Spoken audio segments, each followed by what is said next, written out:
رب تبارک و تعالی فرماتا ہے وَتُوبُوا إِلَى اللَّهِ جَمِيعًا أَيُّهَا الْمُؤْمِنُونَ، اے ایمان والو تم سب مل کر اللہ کی طرف رجوع کرو، اللہ تعالیٰ سے معافی مانگو۔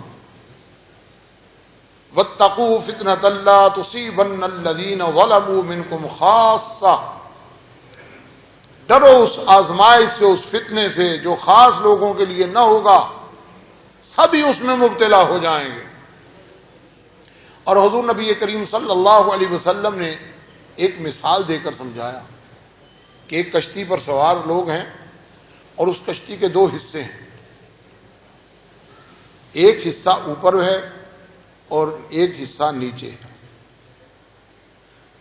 نیچے والے لوگ اوپر آتے ہیں اور وہ پانی لیتے ہیں، تو اوپر والے لوگ ان سے کہتے کہ تم نے ہمیں بہت تنگ کیا، یہاں پانی نہ لو، چلو نیچے جاؤ۔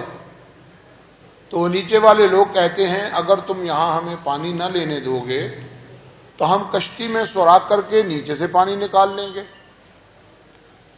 تو فرمایا اگر وہ لوگ چاہیں کہ وہ بچ جائیں، غرق نہ ہوں، تو وہ نیچے والے لوگ جو ان کے ہاتھ پکڑ لیں تاکہ وہ کشتی میں سوراخ نہ کریں۔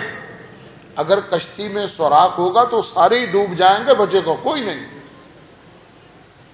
تو مسلمانوں کو اللہ تعالیٰ کے حضور دعا اور استغفار کرنا چاہیے، صدقہ و خیرات کرنا چاہیے کہ اللہ تبارک و تعالیٰ ان بلاؤں اور وباؤں اور مصیبتوں سے مسلمانوں کو محفوظ رکھے۔